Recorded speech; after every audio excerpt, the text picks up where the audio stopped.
Oh, ce très joli bleu, regardez-moi ça. Ça vient de Fidji, une bande dessinée qui est sortie chez Delcourt, qui est réalisée.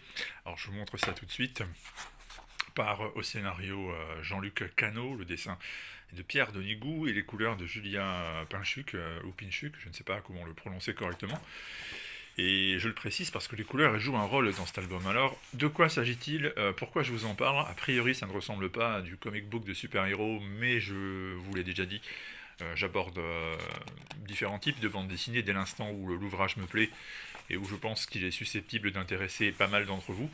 Et ben on a tous dans la vie connu cet ami qu'on aime beaucoup, qui nous accompagne depuis quasiment l'adolescence ou la naissance même des fois, mais qui par contre se révèle être un véritable boulet au pied, c'est-à-dire que il ne comprend pas tout simplement que notre existence s'est dirigée vers une autre voie et que en grandissant on s'est un peu éloigné des bêtises ou des rêves qu'on avait quand on était gosse.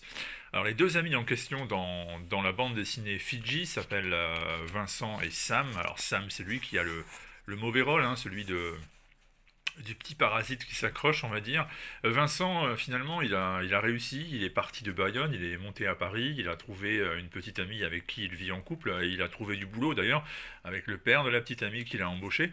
Tout irait bien, si ce n'est que il traîne une espèce de dépression latente, on sent bien qu'il n'est pas heureux dans cette vie parisienne, et quand vient le moment d'acheter un appartement, et vous le savez, à Paris, les prix sont absolument dingues, quand vient le moment donc d'investir sur des années pour un petit truc qui ne le convainc même pas, eh bien c'est le début d'une sorte de mise en abîme de tout ce qu'il a fait jusque-là, et c'est alors que revient Sam pour le convaincre de l'accompagner dans une espèce de road trip à travers la France, retour à Bayonne, avec tous les excès, toutes les bêtises qu'ils ont pu commettre autrefois. Alors ça peut être l'alcool, ça peut même être les substances illicites.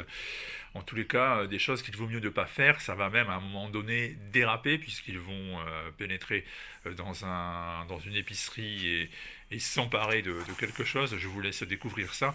Et donc Vincent va mettre en péril tout simplement tout ce qu'il a difficilement finit par obtenir, c'est-à-dire son travail, c'est-à-dire sa compagne, et en même temps, il n'est pas heureux dans ce qu'il fait, donc pourquoi, après tout, ne pas le risquer lorsqu'on est aussi peu heureux? Alors c'est une bande dessinée qui m'a très intéressé, pourquoi? Parce que elle est tout le temps en permanence entre le profondément irritant et le profondément touchant. Irritant parce que ce discours soi-disant qu'on est libre que lorsqu'on se débarrasse de toutes les chaînes, que finalement avoir une vie en dehors des clous, un peu rebelle, c'est ça la vie, la vraie.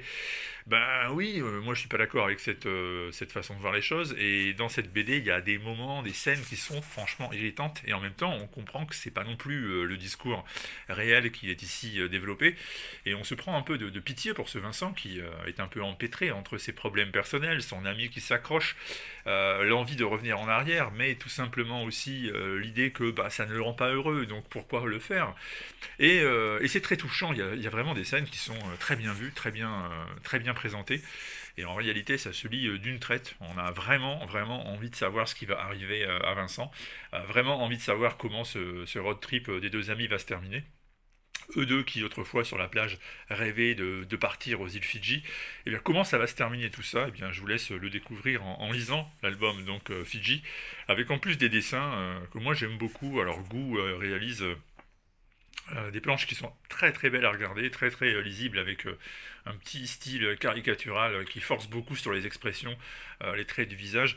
Je suis très convaincu, voilà, tout simplement. J'avais vraiment envie de le découvrir, je m'attendais à quelque chose de sympa, mais on est beaucoup plus haut que le sympa dans l'échelle des valeurs de la bande dessinée. C'est vraiment un très bel ouvrage.